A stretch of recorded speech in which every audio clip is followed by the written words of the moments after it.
اس مدت میں کل 25 یا 27 غزوے ہیں جن میں غزوہ بدر، احد، خندق، قریظہ، بنی مصطلق، خیبر، طائف 7 غزوے جنگ دی نوبت آئی ہے۔ ایک روایت یہ بھی ہے وادی القرا غابہ نزیر جنگ واقع تھی ہے اور 5 بعوث دی نوبت آئی ہے۔ بعوث او مہم قدن جو حضور صلی اللہ علیہ وسلم نے کئی طرف لشکر بھیج دیتا ہوئے خود بنفس نفیس ان میں شرکت نہ فرمائی ہوئے۔ حجت الوداع دے واسطے دولت کے داغن بروز سوار روانگی تھی ہے۔ کنگھا کے تیل خوشبو جس مقدس تے ملی ہے۔ ذوالحلیفہ تے قیام فرمائے، رات گزاری، ارشاد فرمائے میرے پروردگار طرفوں پیغام ہے این وادی مبارک نماز ادا کرو اور عمرتن فی حجتن جن معنی حج اور عمرہ دنیا دی نیت کرو۔ علم فقہ دی صلاوت این کو حج کران آدن۔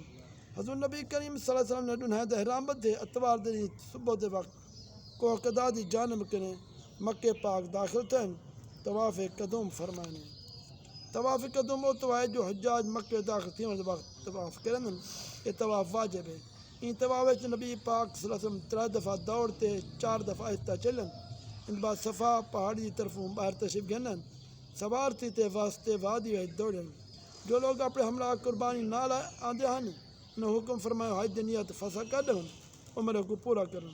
کوئی جہون دی بلندی طرف نزول فرمائے 8ویں ذی الحج کو جن کو یوم ترویہ دن منا تشریف گن اور ظہر اور عصر مغرب و عشاء نماز ادا فرمانے۔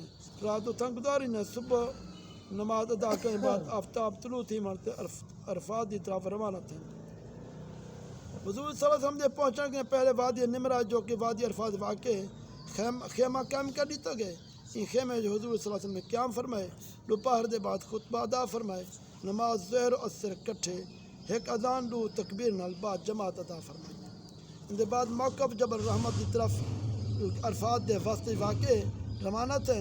اتھا غروب آفتاب تک دعا کلمہ لا الہ الا اللہ مشہور ہے۔ غروب آفتاب دے بعد مزدلفہ کی طرف روانہ تھے، رات کو تک قیام پذیر ہیں اور نماز صبح مشعر الحرام کی طرف کوچ فرمائے نے۔ روشنی پھیلنے دے بعد طلوع آفتاب کے قبل مینا کی طرف روانہ تھے۔ جمرۃ العقبہ و 7 پتھراں سٹے نے اور 3 جمرۃ ایام تشریق کے پیدل 7 پتھراں مارے نے۔ ابتدا ان جمرہ کے فرمیندے ہیں جو متصل خیف دے خیف نشیبی زمین کو آدن اتنا جگہ مراد ہے جتا مسجد مینا واقع ہے۔ والجمرہ درمیانی تھے، والجمرہ عقبہ تھے، والجمرہ اولا تھے اور ثانیہ دے دعا کو لمبا طویل فرمائے۔ حضور صلی اللہ علیہ وسلم نے ایام مینا دے قیام کرنے پہلے ہی قربانی ادا فرمائی۔ اللہ تبارک و تعالیٰ تھوکو ساکوں حج اور عمرہ نصیب فرماوے۔